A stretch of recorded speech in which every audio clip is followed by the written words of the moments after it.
Hello, welcome to the SolidWorks video tutorials. In this video tutorial, we are going to understand that how we can create a mechanisms inside SolidWorks by using the different options. Like we can make use of add relations options, and we can make use of make block option. That is making entities as a block entities, and in this way we can create a mechanisms. Now you can see that I have created this Whitworth quick return mechanism. In this mechanism, this is my crank, and the crank is the one which to which the power is given, or which is the driving element or primary driving element. And when I try to rotate this crank about this point of rotation, then you can see the slider moves back and forth about certain line, and that is it creates a sliding motion. Now how I created this mechanism inside SolidWorks, that is pretty amazing thing to know, because we can make thousands of such mechanisms, and we can also preview this mechanism, we can animate this mechanism by using these options. Now let's try to understand how I created this mechanism in new file. So first of all, what I will do, I will try to create lines of vertical line, okay, and for construction and of infinite length that is passing through origin. Then again I try to create an horizontal line for construction and of infinite length, and again one line for the slider motion, and I can click OK. Now I can specify the smart dimension between this, so it is 45, we can keep it as 30. Okay, we can keep it as 30. Then we have to just click OK. Now we have to create another point, and this point is the point for rocker arm, and you can see I can create this point over here, and I have to click OK. Okay, so again I have to, what I have to do, I have to specify the dimensions of this point with respect to origin. Now this is my origin, and this is the dimension, so this will be again some 50 mm. Okay, so in this way we can specify the dimensions. Then what again, next what thing that we can do, we have to create a crank, okay, or we can create a rocker arm. Okay, so this is a rocker arm, and this is our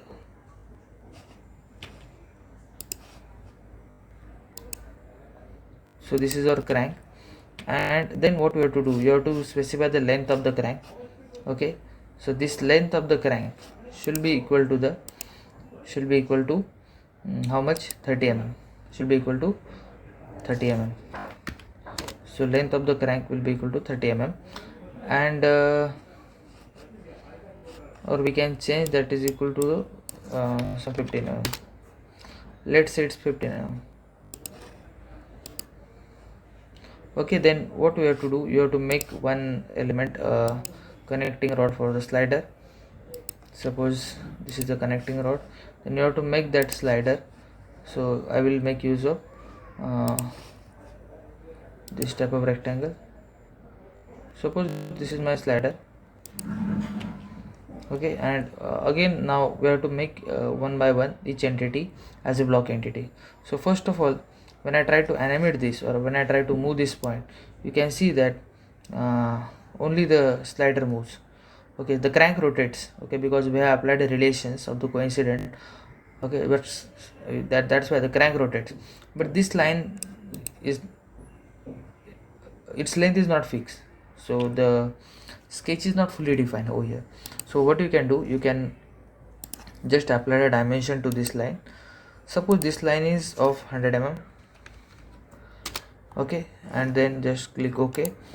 Now when I try to rotate this, you can see over here that this line rotates, but again you can see that this connecting rod, its length varies, or its dimension is not fixed. So try to give dimension to this. Okay, suppose this is some 80 mm. Okay, and then again we'll try to rotate our crank. Then you can see that slider moves back and forth on this line. Okay, so in this way we have created a mechanism, but again you can see that we have created this mechanism without making the entities as a block entity. Okay, so you can make any mechanisms without using the block entities. It is not necessary that we always require the block entities. So but we can make these entities as a block entity for our understanding.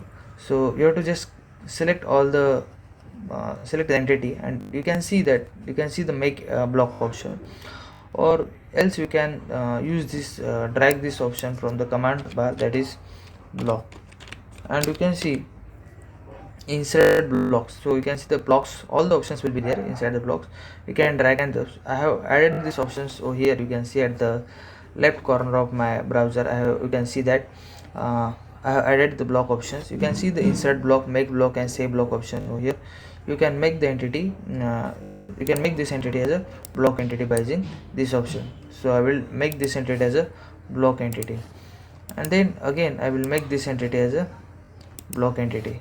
So individual elements which are the parts of this mechanism will be now a block entity, and this will help us because block entities means a lot for us. So you have to select the entity, and here you can see the block option. Okay, now I have created this block 1, this block 2, this is block 3, this is block 4. Now again I try to animate this, then you can see that it is possible. But now you can see that this point is not coincident with this point. So for such purpose, what we can do, we can add relations through here. So add relation between this point and this point, and we can add a coincident relationship. But you can see that when I try to add this relationship, the sketch becomes so defined. But I will add this relation, and I will try to delete this dimension. Okay, so when I try to delete this dimension, you can see again my sketch is underdefined. And further, if I try to rotate this, you can see that motion can be easily created. So when you make the block, you can remove the one of the relation, because this length is automatically fixed when you try to make these elements as a block. So this is the use of make block inside the SolidWorks 2020. That's all in this video tutorial. In this video tutorial, actually we have seen how to create a mechanisms and add relations options inside SolidWorks. That's all in this video tutorial. Thank you.